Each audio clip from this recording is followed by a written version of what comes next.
श्री स्वामी समर्थ. मित्रांनो, पगार मिळाला की आपण आनंदी होतो, पण आपल्या पूर्वजांनी पगार घरात आल्यावर एक छोटी पण खूप महत्वाची गोष्ट सांगितली आहे. आजही अनेक लोक हा नियम पाळतात. म्हणतात यामुळे घरात पैसा टिकतो, कुलदेवीची कृपा राहते आणि धनात बरकत येते. नेमकी ती गोष्ट कोणती? चला जाणून घेऊया. आपण सगळे महिनाभर खूप मेहनत करतो, दिवसभर काम करतो आणि मग महिन्याच्या शेवटी पगार मिळतो. पण आपल्या मोठ्या माणसांनी एक चांगली गोष्ट सांगितली आहे. पगार मिळाल्यावर फक्त खर्चाचा विचार करू नका. आधी देवाचे आभार माना. कारण देवाची कृपा असेल तरच घरात पैसा येतो आणि टिकतो.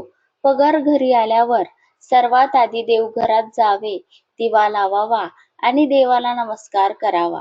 आपल्या कुलदेवीला नमस्कार करावा, स्वामी समर्थांना नमस्कार करावा आणि मनापासून असे म्हणावे, देवा, तुमच्या कृपेने हा पगार मिळाला आहे. आमच्या घरावर तुमची कृपा अशीच राहू द्या. घरात सुख शांती राहू द्या. कोणाला कोणती अडचण येऊ देऊ नका.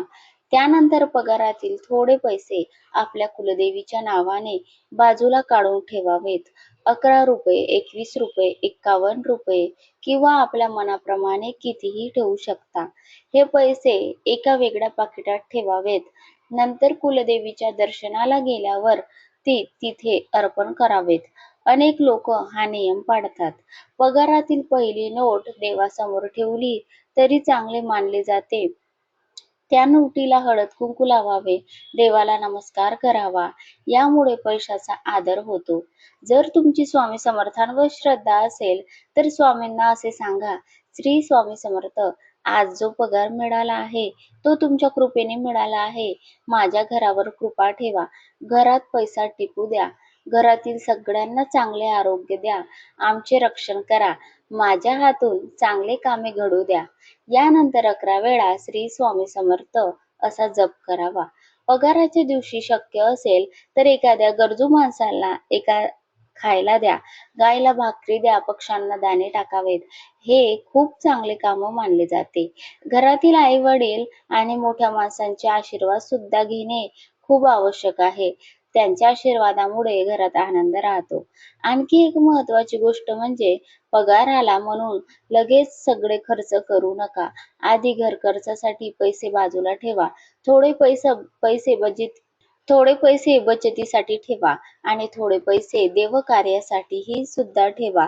लक्षात ठेवा, पैसा हा देवाची देणगी आहे, म्हणून त्याचा आदर करा. दर महिन्याला पगार आल्यावर कुलदेवीचे स्मरण करा, स्वामी समर्थांना नमस्कार करा, देवाचे आभार माना आणि घरातील सगळ्यांच्या सुखासाठी प्रार्थना करा आणि नंतरच कुलदेवीची कृपा आणि स्वामी समर्थांचा आशीर्वाद तुमच्या घरावर कायमच राहील.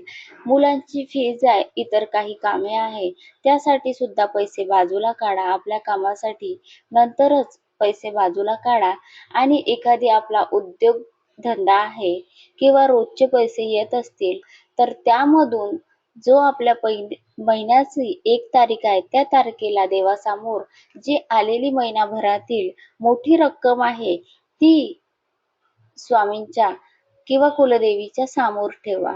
अशा पद्धतीने आपण आपल्या देवांचे आभार मानावे. पगार हा फक्त पैसा नसतो, तो आपल्या मेहनतीचे फळ आणि देवाची कृपा असते. म्हणून प्रत्येक महिन्यात पगार आल्यावर देवाचे आभार माना, कुलदेवीचे स्मरण करा आणि स्वामी समर्थांचे नाव घ्या. कुलदेवीची कृपा आणि स्वामींचा आशीर्वाद तुमच्या घरावर कायम राहो. श्री स्वामी समर्थ. जय जय स्वामी समर्थ.